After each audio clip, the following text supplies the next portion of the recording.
12월 30일 월요일입니다. 오늘은 창세기 24장 1절로 마지막 67절까지 말씀. 하나님, 이삭을 준비시키다. 이삭의 아내를 준비시키다. 두 번째 시간입니다. 하나님, 이삭의 아내를 준비시키다. 두 번째. 지난 시간에 이어서 오늘도 이 본문으로 하나님께서 이삭의 아내를 준비시킨 내용을 살펴보려고 그럽니다. 우리가 지난 금요일에는 이 본문을 아브라함 입장에서 이 본문을 한번 이해해 봤습니다. 아브라함이 이삭의 아내를 준비시키는 이 과정에서 그가 어떤 믿음으로, 어떤 신앙으로, 어떻게 이 일을 준비했는가 하는 것이죠. 오늘은 이것을 하나님의 입장에서, 하나님의 관점으로 이 본문을 한번 들여다보려고 그러는 것입니다. 하나님이 이렇게 이삭의 아내를 준비시키는 이 일을 통해서 우리에게 말씀하시는 게 있단 말이에요. 그게 뭔지를 우리가 이 말씀을 통해서 한번 살펴보려고 합니다. 자, 우리가 아브라함의 일생을 통해서 이삭을 누구로 볼 수 있다고 그랬습니까? 이삭은 예수 그리스도를 예표하는 인물이라고 그랬죠. 예수 그리스도를 예표하는 사람. 그러니까 그는 아브라함의 몸에서 인간의 그 생육 방법이, 출생 방법이 완전히 사라진 아브라함의 몸에서 나온 씨라고 이렇게 하나님이 말씀하시고, 그를 모리아산에서 번제로 드리라는 하나님의 그 명령을 완전히 수행케 하심으로 이삭이 예수님을 예표하는 그런 인물로 등장한 것을 살펴보았습니다.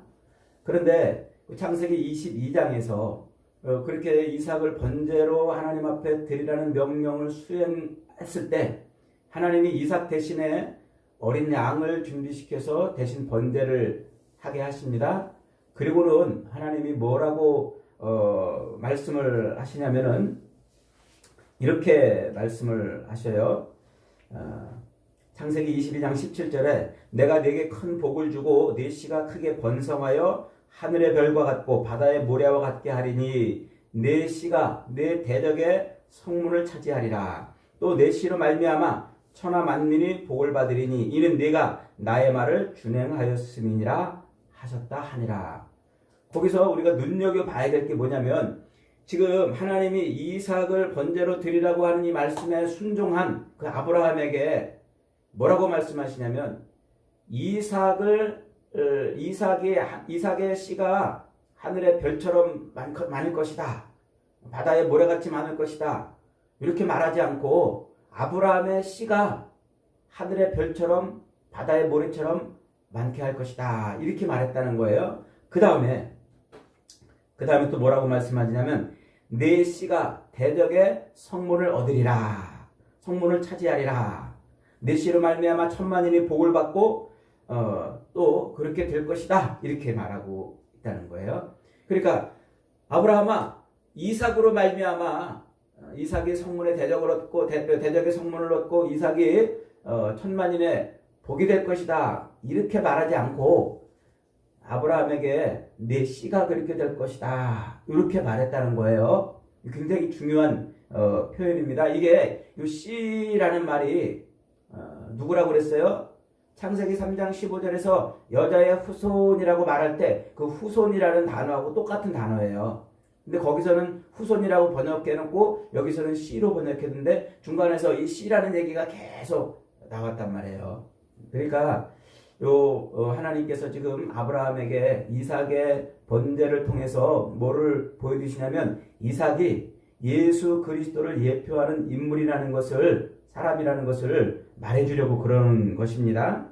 자, 그러면 이삭이 예수님을 예표하는 사람이라면 이삭의 아내는 누구를 예표하는 사람이 되겠습니까?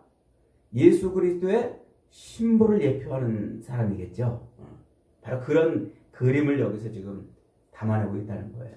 이삭이 예수님을 예표하는 인물이라면 이삭의 아내는 예수 그리스도, 예수님의 신부를 예표한단 말이에요. 그러니까 오늘 본문은 지금 무슨 얘기를 하는 거예요? 하나님이 이 예수님의 신부인 교회를 준비시키는 내용이다. 그걸 알 수가 있는 거예요.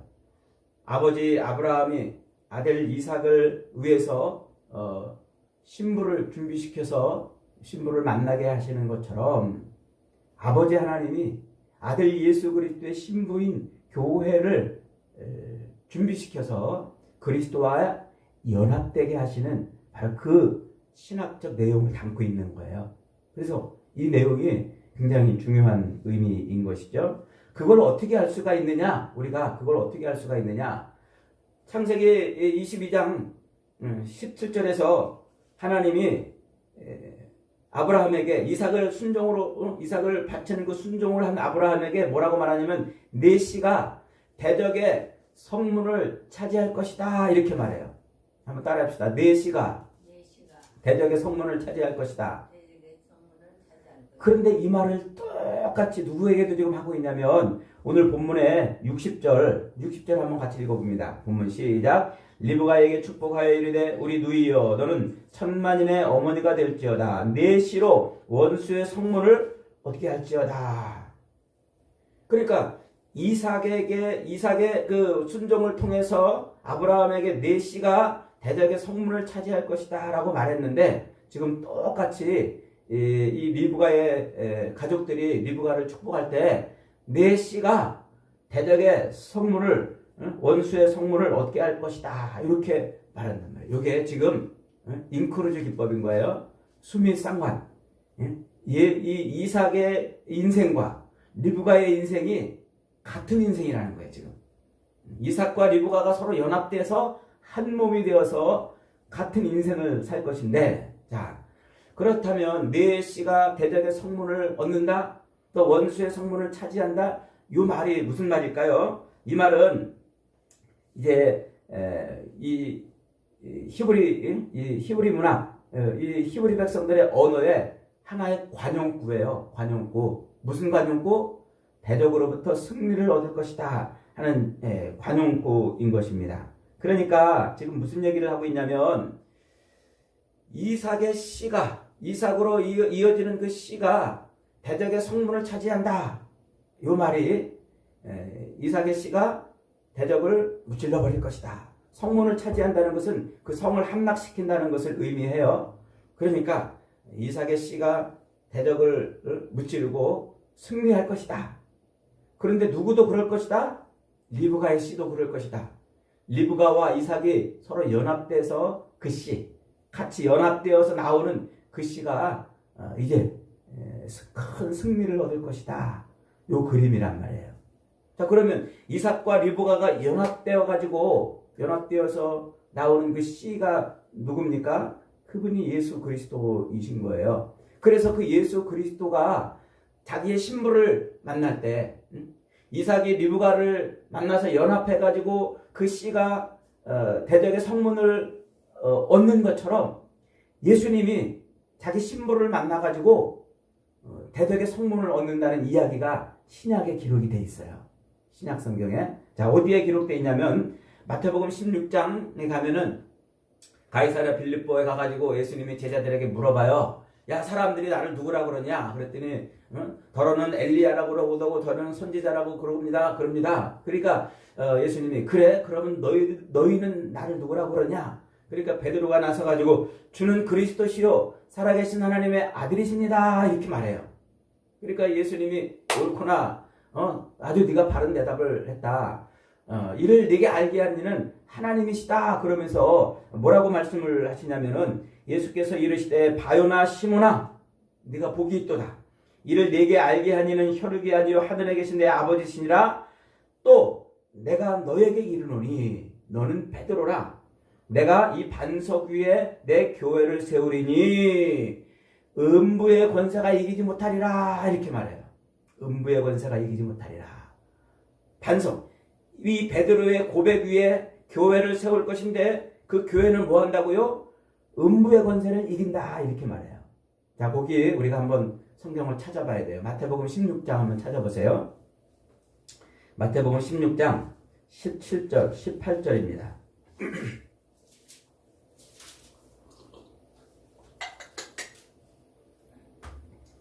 마태복음 16장 17절, 18절. 18절만 다시 한번 읽어봅니다. 시작. 또 내가 네게 이르노니 너는 베드로라. 내가 이 반석 위에 내 교회를 세우리니 음부의 권세가 이기지 못하리라. 제가 가지고 있는 성경은 개역 개정 성경인데 그 음부의 권세에다가 이렇게 괄호를 하고 조그만 숫자 4를 써놨어요. 거기 여러분 성경에도 적어놨나요? 네. 조그만 괄호로 쳐가지고 4 이렇게 해놓고 그 4가 밑에 이제 성경 하단에 낭하주에 이제 설명을 달아놨어요. 뭐라고 달아놨습니까? 음부의 권세를 뭐라고 달아놨어요? 음부의 대문이라고 달아놨을 거예요. 그러니까 지금 이 음부의 권세를 음부의 권세가 이기지 못하리라 이 말은 음부의 권세, 음부의 대문을 교회가 차지한단 말이에요. 곧 승리한다는 말입니다. 그러니까 예수님이 이 모든 음부의 권세를 제압하고 승리를 얻으실 것을 말씀하고 있는데 그 예수님의 신부인 교회도 예수님과 연합을 함으로 그 승리를 얻을 것이다. 그 얘기를 지금 하고 있는 거예요. 그러니까 지금 본문에서 약속의 씨, 이삭의 씨인 약속의 씨인 그 이삭의 씨로 말미암아 이 리브가가 이삭과 연합을 이루어서 역시 이 리브가의 씨로 말미암아 이제 대적의 성문을 얻는 큰 승리를 얻을 것이다. 이렇게 이제 말하는 거예요. 자, 이 말은 무슨 말이냐면 바로 창세기 3장 15절에 하나님이 여자의 후손으로 와서 뱀의 머리를 상하게 할, 뱀의 머리를 박살내서 승리를 하시는 그 원시 복음의 성취를 말하고 있는 거예요. 원시 복음의 성취. 그러니까 이 예수 그리스도로 말미암아 여자의 후손으로 오시는 예수 그리스도로 말미암아 뱀의 머리를 박살내서 예수님이 승리를 하시는 그 승리의 성취를 말씀하고 있는 것이죠. 그런데 재미있게도요. 창세기 2장 22절에 가면은요. 2장에 가면은 무슨 말씀이 있냐면은 예수님께 아담과 하와가 서로 결혼을 해가지고 한 몸을 이룬다고 그러잖아요. 그래서 이 아담의 옆구리에서 하와가 나와가지고 한 몸을 이루는데 그 모습을 성경은 계속해서 뭐라고 설명하고 있냐면 예수님과 그의 신부의 이야기라고 설명을 하고 있다고 그러지 않았습니까? 그러니까 성경은 교회를 성도를 누구의 신부? 그리스도의 신부라고 이렇게 자꾸 설명을 해왔습니다. 그러면서 창세기 2장 24절에서 이렇게 말해요. 이러므로 남자가 부모를 떠나 그의 아내와 합하여 둘이 한 몸을 이룰지라. 그러니까 이 땅에 임하시는 예수님과 그의 신부인 교회가 하나가 될 것을 연합해서 하나가 될 것을 예표하는 말이라고 그랬잖아요. 요거 창세기 강의할 때 12번째 강의할 때 자세하게 해놨습니다. 다시 한번 홈페이지 들어가서 그 내용을 살펴보시기를 바랍니다. 자, 그래서 그렇게 가정, 즉 결혼을 통해서 남자와 여자가 그렇게 하나가 되는 그 이야기를 자 에베소서 5장에 가면은 사도 바울이 뭐라고 설명하냐면 창세기 2장 17절 말씀을 갖다가 토를 달아놔요. 그러므로 사람이 부모를 떠나 그의 아내와 합하여 그 둘이 한 육체가 될지니 이 비밀이 크도다. 나는 그리스도와 교회에 대하여 말하는 것이니라. 이렇게. 그러니까 남자와 여자가 결혼해가지고 한 몸을 이루고 한 가정을 이루는 그것은 단지 가정의 이야기가 아니고 곧 그리스도와 교회가 연합되는 이야기다. 이 말이라는 거예요. 그 말. 그래서 예수님께서 이 땅에 오실 때 반드시 자기 신부인 교회를 택하여 교회와 뭐가 된단 말이에요? 하나, 연합되는 일을 한단 말이에요. 그 이야기가 지금 오늘 창세기 24장에 예표, 미리 그려지고 있다. 그 말을 지금 하고 있는 것입니다. 그래서 예수님이 이 땅에 오셔서 자기 신부인 교회와 하나가 돼가지고 그래서 대적을 이겨내는 완전한 승리를 성취하는 바로 그 그림을 지금 24장이 예표를 하고 있는 거예요. 그러면서 이 그리스도께서 이 땅에 오셔서 우리 신부를 어디서 만납니까? 우물가에서 만나요. 오늘 지금 이 아브라함의 종이 리브가를 어디서 만났어요? 우물가에서 만났어요. 조금 뒤에 가면 이제 야곱도 라헬을 만나는데 어디서 만나요? 야곱도 라헬, 자기 신부인 라헬을 우물가에서 만나요. 또 출애굽기 2장에 가면은 모세가 광야로 도망가가지고 어디서 자기 아내 시포라를 만나요? 우물가에서 만나요. 이렇게 성경은, 구약 성경은 이 우물가가 신랑이 신부를 만나는 장소인 것을 예표를 해주고 있어요. 그래서 저 뒤에 신약으로 넘어가면 요한복음 4장에 가면은 우물가에서 예수님이 누구를 만나요? 사마리아 여인을 만나요. 그 사마리아 여인은 이 남자 저 남자 만났던 여자라고 소개를 하고 있잖아요. 그래서 이 남자 저 남자를 만나고 살았는데도 자기 갈증을 해결하지 못해서 물을 길러, 남들의 눈을 피해서 물을 길러 나왔던 그 여인이 예수님을 거기서 만나는 거예요. 이 남자 저 남자가 누굽니까? 세상에 있는 이런저런 신들을 의미하는 거예요. 자기들의 그 헛된 신들, 그 신들을 만나서 살았지만 자기 인생에 조금도 변화가 일어나지 않았던 그 목마른 여인, 그 외롭고 수치스러운 그 여인을 주님이 만나시기 위해서 예루살렘에서부터 부지런히 가셔서 수가성에 도달해서 그 여인을 만나는 거예요. 그래서 그 여인의 그 목마름, 인생의 목마름을 해갈시켜주고 여인의 진짜 남편이 되는 거예요. 그리고 부끄러움과 수치를 당했던 그 여인의 그 모습을 예수님이 그대로 당하면서 그 여인을 이제 예수님의 아내로 맞는 그런 그림인 거예요. 그게. 그래서 여인이 목이 말라가지고 우물가에 왔을 때 예수님이 그 여인을 만나서 그의 갈증을 해갈시켜 주는데 예수님이 십자가에 달려 돌아가실 때 뭐라고 돌아가셔요? 내가 목마르다 이러면서 돌아가시잖아요. 자기 신부의 그 모습을 예수님이 그대로 받아가지고 신부가 당할 그 고통을 대신 당하시는 거예요. 또 예수님이 십자가에 달려 돌아가실 때 어떤 모습으로 돌아가요? 부끄럽고 수치스러운 모습으로 돌아간단 말이죠. 그러니까 수가성에서 만났던 그 여인의 부끄럽고 수치스러운 그 모습을 예수님이 대신 담당하심으로 그 여인의 구원을 이뤄내는 거예요. 이게 지금 성경이 말하고 있는 그리스도와 그의 신부의 구원의 이야기라고 하는 것이죠. 그러니까 지금 성경이 우리에게 무엇을 말하려고 그러느냐면 바로 목마름 그리고 부끄럽고 수치를 당하고 있는 그런 인간들에게 예수님이 찾아오셔서 자기 신부를 삼아주는 이야기예요. 하나님을 떠나고 하나님처럼 대접받으려고 했던 그 인간의 죄악된 삶에서 우리를 자기 신부로 맞아가지고 거룩한 삶을 살게 하시고 신부가 되게 하는 것이죠. 그래서 오늘 본문 7절에 보면은 이렇게 말하고 있어요. 아브라함이 종을 고향 땅으로 보낼 때에 그가 그 사자를 너보다 앞서 보내실지라 네가 거기서 내 아들을 위하여 아내를 택할지니라. 그 사자를 여호와께서 그의 사자를 너보다 앞서서 보낼 것이다 이렇게 말해요. 여호와께서 앞서 보내는 사자가 누굽니까? 그분이 성령이세요. 성령. 그래서 성령 하나님께서 이 땅에 미리 오셔서 자기 신부들을 준비시키는 거죠. 그러니까 이야기를 한번 정리해 봅니다.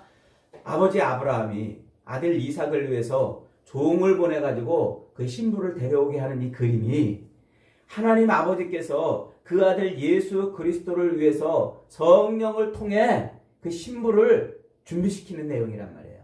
바로 지금 그 이야기를 오늘 24장에 담고 있는 것입니다. 그러므로 여러분 우리가 오늘 예수 그리스도의 십자가 죽으심과 부활을 믿음으로 말미암아 아멘 그것을 믿으면 우리는 뭐가 됩니까? 그리스도의 신부가 되는 거예요. 그리스도의 신부로 그렇게 낙점이 돼가지고 그 그리스도께서 다시 오실 재림하실 때 그 신랑 되신 예수님을 만날 신부로 준비가 되는 거예요. 그 준비를 누가 다 해주십니까? 성령께서 해주시는 거예요. 그래서 성령이 우리로 하여금 이 말씀으로 우리가 그리스도의 신부인 것을 깨닫게 하고 성령이 그리스도께서 반드시 다시 오실 것을 자꾸 말씀을 통해서 우리에게 거듭거듭 확인시켜주고, 성령이 이 말씀을 통해서 우리가 그리스도의 신부로 어떻게 신부단장을 하며 살아야 될지를 자꾸 말씀을 통해서 가르쳐주는 겁니다. 이게 오늘 창세기 24장이 담고 있는 바로 이삭의 신부 리브가를 얻는 이 모습에 담긴 영적인 원리인 것입니다. 여러분, 그렇습니다. 그리스도 예수께서 이 땅에 다시 오실 때 우리의 신부로 이 땅에 다시 오셔가지고 우리가 그리스도의 신부가 되어 그리스도와 연합되는 그 모습이 마지막 요한계시록에 자세하게 설명이 되어 있지 않습니까? 그러므로 오늘 이 땅을 살아가는 저와 여러분은 하나님이 무하신 콕 찍어가지고 준비시킨 그리스도의 신부인 거예요. 예수 그리스도의 십자가 죽으심과 부활을 아멘으로 믿고 그리스도를 나의 주요 나의 그리스도라고 영접하는 순간 우리는 그리스도의 신부가 되는 거예요. 그러면 이 그리스도의 신부는 누구를 의지하고? 성령을 의지하여 그리스도께로 가는 거란 말이에요. 그래서 우리는 오늘 이 땅을 살면서 그리스도의 신부인 것을 잊어버리면 안 돼요. 그래서 그리스도의 신부로 주님, 신랑 대신 주님 다시 오실 때까지 우리는 신부 단장을 하고 있어야 되는 거예요. 그러니까 인생은 뭐라는 거예요? 우리 남은 인생은 신부 대기실이에요. 지금 저와 여러분은 신랑 대신 예수님이 우리 앞에 나타나서 결혼식을 치를, 혼인 예식을 치를 그때까지 지금 신부 대기실에 앉아 있는 겁니다. 신부 대기실에 앉아 있는 저와 여러분이 옛날 만났던 남자 만나고 옛날 하지 못했던 일을 하려고 그 대기실을 박차고 나간다면 어떻게 되겠습니까? 사랑하는 여러분, 저와 여러분은 하나님께서 이미 오래전부터 하나님의 신부로, 그리스도의 신부로 찜해 놓으신 사람들이에요. 그래서 그리스도의 십자가를 통해서 우리가 신부인 것을 확인시켜주고 성령을 통해서 신부로 단장하는 삶을 살게 하시는 거예요. 언제까지? 주님 재림하실 때까지. 그러므로 주님 재림하실 때까지 저와 여러분은 늘 이 성령의 말씀인 이 성경을 붙들고 늘 그리스도의 신부로 자기 단장을 잘 할 수 있기를 바랍니다. 주님 앞에 섰을 때에 내 사랑하는 나의 사랑아 너는 어여쁘고도 어여쁘구나 하는 그런 칭찬을 듣는 아름다운 신부로 서야 되겠습니다. 저와 여러분이 그렇게 그리스도의 신부가 되어 신랑 대신 그리스도와 연합될 때까지 정결한 신부로 살아갈 수 있는 복된 인생들이 다 되시기를 주님의 이름으로 축복합니다. 아멘.